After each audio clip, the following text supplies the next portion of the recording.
What's going on, everybody? Jason over at Adventure Ready Off Grid. Got another container coming up, a 20-footer. This is a wind and watertight. It would be a cargo worthy if I had it inspected. It's the same quality, but it is a private party purchase. It's been painted. So anyway, 20-footer, number 690043 space 7. That means nothing actually, but anyway, this is a part of a few of a private party down here in Southern California. I do go into Southern California because the containers are in better shape. The stuff that's up in Arizona by where I live is usually barely wind and watertight, tons of patina, tons of calcification, tons of rust. You just find them better down in California. I mean, there's just more to choose from, I guess you could say, in better shape. So anyway, this is going to be considered a wind and watertight. It has some modifications I'll show you that have been done to it. It had a couple of patches done over the course of its lifetime. Could be 20 years old. It's hard to really tell. I don't know how to read the serial numbers on that, but it's in good shape. Only one spot on the door I see from here. I'll zoom in on that.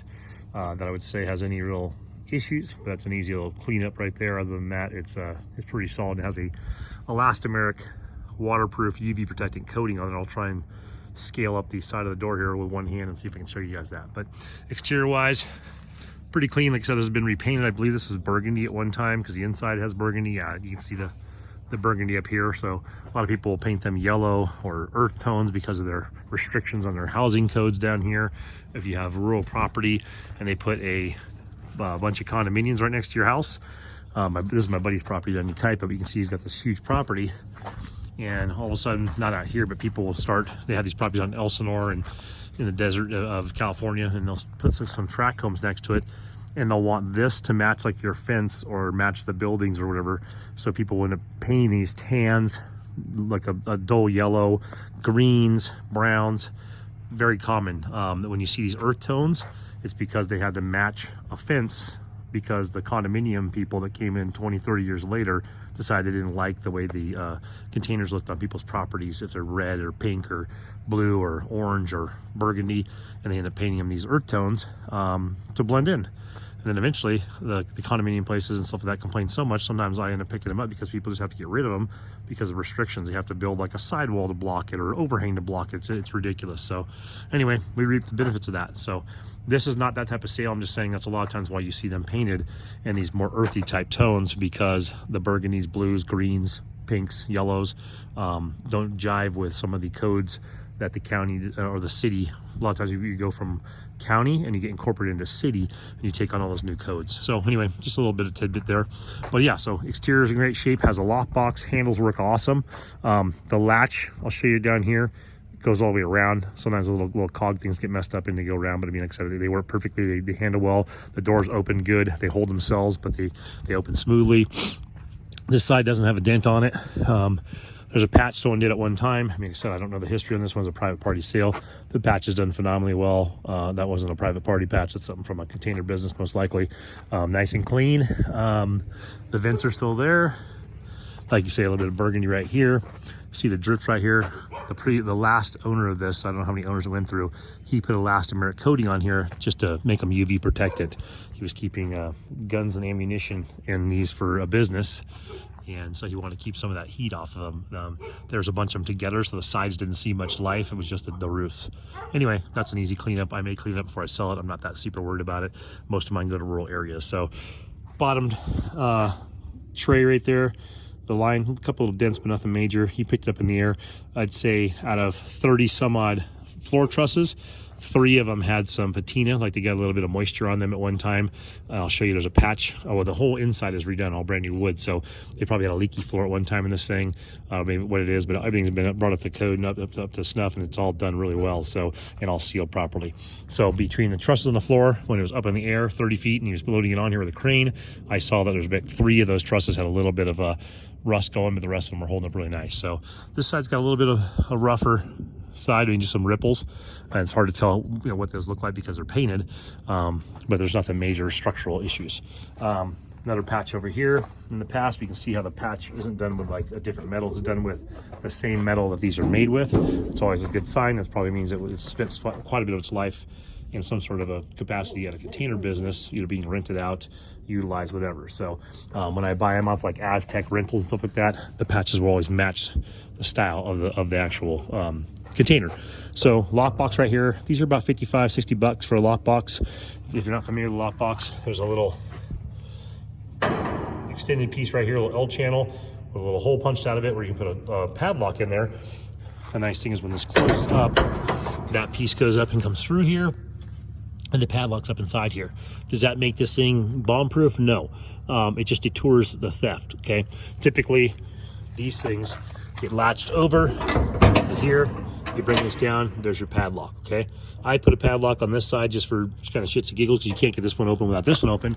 Sometimes I'll even put two on this side just to really deter someone. If you put a third lock in here, let's say they came back with some a grinder or a lock, cutter, the skeleton key, they clip this off and they can open this. They would have a hard time getting a grinder up inside here or a pair of lock cutters up inside here. So this is a good way to go. These are about 60 bucks, like I said, to buy them. And then this one looks like it's welded on. You can rivet these on, bolt them on from the inside of the box. But anyway, it's a nice feature to have. Usually the container companies charge about $250 to $300 to put a lock box on for some reason. So it's nice this already has it. Anyway, so door opens really good. Handles work good. Very, very, very basic. A little patina on here. Obviously, when they painted this thing in overspray, the track is in great shape in here. It's not all rusted or funky or gross. You got a couple little spots with patina here. These are nothing. It still seals really nice on this one. It's wind and water tight, like I said. You got a little bit of patina on the upper edge here on both doors, up on this upper edge too, behind the seal. Let me get this thing on. Latch it and try and open that and latch it. Superman. Oops, gotta get this one too. I said the doors are real clean on these things. They open really nice. It's pretty stiff actually. It's pretty good for how old it looks. Probably, like I said, 20-year-old container. Threshold on a cargo worthy is gonna be real pretty right here. This is I'm calling a wind and water tight. It's probably cargo worthy. I haven't had it tested. No real need to. Cargo worthy meaning you can ship it across the seas. Most of my customers aren't looking for that. Or you could stack it 5, 6, 7, 8 high. Most of my customers aren't looking for that either. But like I said, the threshold's in really good shape on this one. Really clean. The most recent consumer, because he had guns and ammo and whatnot in here, said he had a couple of floor panels that were bad when he got this, when he first purchased it off of whoever he got it from. So he went back and put an 1.7/8" plywood, tore everything out, showed me pictures, put everything back in, mastic off all the edges, sealed it, caulked it. I mean, he did a really good job. Normally when people tell me they put a new floor on one of these things, I cringe. I get over there and it's like the biggest piece of crap in the world. And I gotta buy it, put a new floor in it, and then resell it and try to get some money, or I have to pass on the deal. So he said he put new wood and did a good job. When I got over there, I was very surprised. This is a really nice plywood. This is like, $90, $100 a sheet plywood. It's expensive, so you got 1, 2, 3, 4, 5, $500 in plywood on this bad boy. So that's the way I like to see people repair stuff. It's just a new floor. It's as good as the old floor. I mean, you could coat this with something and seal if you want to. Nothing's getting in here, so you don't have to. If you're going to be using them for shipping across the ocean, you want to, because they're going to come in and out with a forklift constantly, and there's going to be oils and residues dealing with this and different kinds of products. If you know what you're keeping in here, you're doing a she shed or a tiny home or just storing stuff, this floor is fine how it is. But you could seal this if you want to. I'm not going to seal it. It's sealed, but I'm saying you could seal the wood itself like you would with a deck or a fence, but not necessary. So a couple of abrasions in here. Some are a little uglier looking, but none of them go through, no issues. This is the patch of sheet from the outside. You can see how clean it is on the inside. It's a match. Like I said, they had obviously more than one container when they did this patch, whoever did it originally, because it matches. It's not like they just randomly put metal in there. It's the same corrugated metal you use on the container itself. Patching the roof here. Like I said, these were all done before the previous owner, the one I just bought it off of, a couple I bought from him.